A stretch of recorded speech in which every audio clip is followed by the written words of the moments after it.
Hello and welcome to the PC Michigan Tech Help Show. I know that intro was cheesy, and it is cheesy. I don't have paper today. I had to put my laptop here so I could read the news.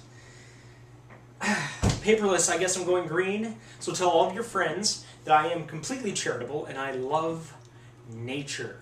It's delicious. Was that insensitive?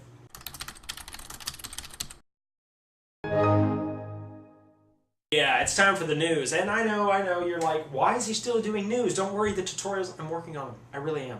I really am. So stay tuned for those if you're looking forward to those. Now, my community, by popular demand, has been requesting that I plug my website. Now, I usually don't like to do this, but I'm going to do it for their sakes. At PCMichiana.com, I have not only put up an awesome picture of myself working today, I have also... Well, not also. I do also have a web forum where everybody can go in and register and hang out and chat about technology and other geeky fun stuff. So, if you guys get a chance, swing by, check it out, and have a good time, and maybe I'll show up and talk about something. So, other than that, let's talk about the news. Apparently, Ping, which is Apple's new social network for music, just got announced a couple days ago when they announced their Apple TV at their big debut. They were talking about how great it was going to be. You could see what music other people are buying on the store. You can share what kind of music that they're listening to. You can learn what they love about music. And I'm like, okay, cool. I love music, but I'm not really into the whole let's talk about music thing. But apparently it's going into its little crisis mode right now because they're going spam crazy. Well, they're not going spam crazy. The people who are logging in are going spam crazy with it. Apparently there's no real authentication method that requires like any form of identification or anything like that. So all you need to do is sign up an iTunes account, and all people are doing is basically spamming everyone else like crazy. What I don't understand about an article like this is they're talking about how much of a crisis this has become, okay? It's been like 2 days, okay? This isn't really a crisis. Of course they're going to go through growing pains and problems on the first 2 days of releasing their website. Honestly, give Apple a little more credit. They'll get it worked out, the bugs will be resolved, and people who like to have a musical social network, I'm sure, will love going to that website. Not to be, buttering up Apple or anything, it's just give them more than a day. Come on. Duke Nukem Forever has been announced. I don't know if there's any of you gamers out there. It's going to be released in 2011 for the Xbox, PlayStation 3, and Windows.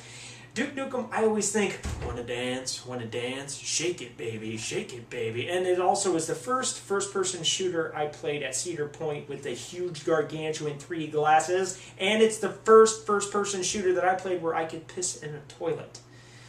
Now, I thought it made a few landmarks, you know what I mean? It really raised the bar for first-person shooting everywhere. I mean, where would Half-Life 2 have been without Duke Nukem? Now, I hope you sense my sarcasm in that one, but Duke Nukem will be released next year, and that's pretty much all there is to that one. As you know, yesterday we talked about the Samsung Galaxy Tab, and that's the portable iPad competitor for Android. So basically, it's an iPad with Android on it. It's a mobile touchscreen device, okay? When that comes out, apparently they're going to release it in October in Europe, and that's the only update. I'm not even going to talk about this device anymore. If you want to know more about it, go in the previous video and learn more about it there. So apparently, Twitter users are still flocking to the website, and this guy was saying the website still sucks. So as of today, or as of this article, which is September 3rd, which is today technically, 145 million registered users exist on Twitter. How many of those users are real human beings? Probably 10, maybe pushing 15. But still, 145 million registered users, that's impressive.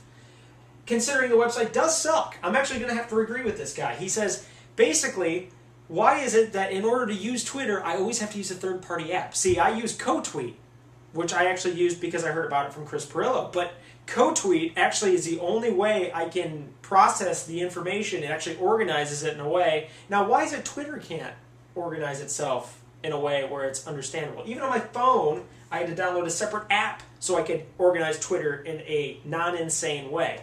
People who still go to the Twitter.com website and use it as Twitter, I'm telling you right now, go out, please look for an alternative, because Twitter is a cool and powerful tool and it's a lot of fun, but you got to get off of their main website. Sign up for their main website, find a different app to manage it with. Android, this is my favorite news article for tonight. Android gains on Apple in US mobile web use.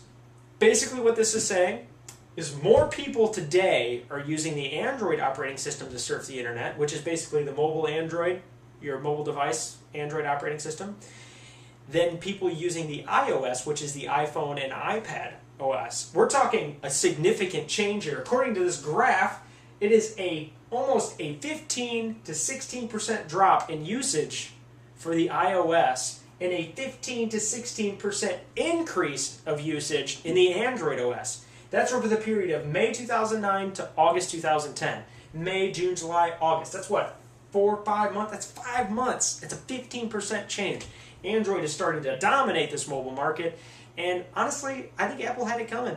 They rode their train way too long on the exclusivity of AT&T on their mobile devices, and now they're paying the consequences. I'm sorry, Apple. I love your products. I love the iPad. I love the iPhone. I love the iPod.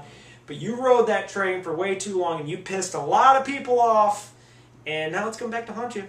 So you're going to see that happening probably over the next year. Android's going to become more and more dominant in the mobile market. That's just what's going to happen. So now, this is some more unrelated but also related news. NASA apparently decided to plunge a probe right into the sun, which I'm totally cool with. They're going to be doing this in 2018. Now people are like, why would we just send something into the sun? Aren't we wasting enough money already? If it's up to me, I would rather send a probe into the sun, spend money and do that, than bail out a bunch of people. Personal opinion, personal preference, don't want to get too political on that one, but instead of just throwing my money at people who already, should have freaking thought about what they were doing before they did it, and encouraging stupid behavior, I would rather, just plunge a probe into the sun. We're America. Let's build something multi-million-dollar and just shoot it into the sun. That'll be fun. Why not? I'm cool with that.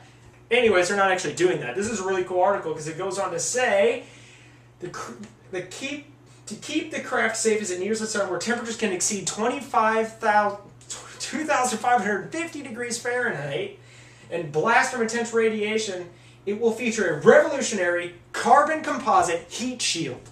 Tell me that ain't awesome. That's worth the money. That's all I'm going to say about that. So Verizon announces they're going to have prepaid data plans on their mobile networks, but of course it is $10 for the first 25 megabytes, and that's insanely ridiculous. And then it's like 20 cents for every megabyte after that.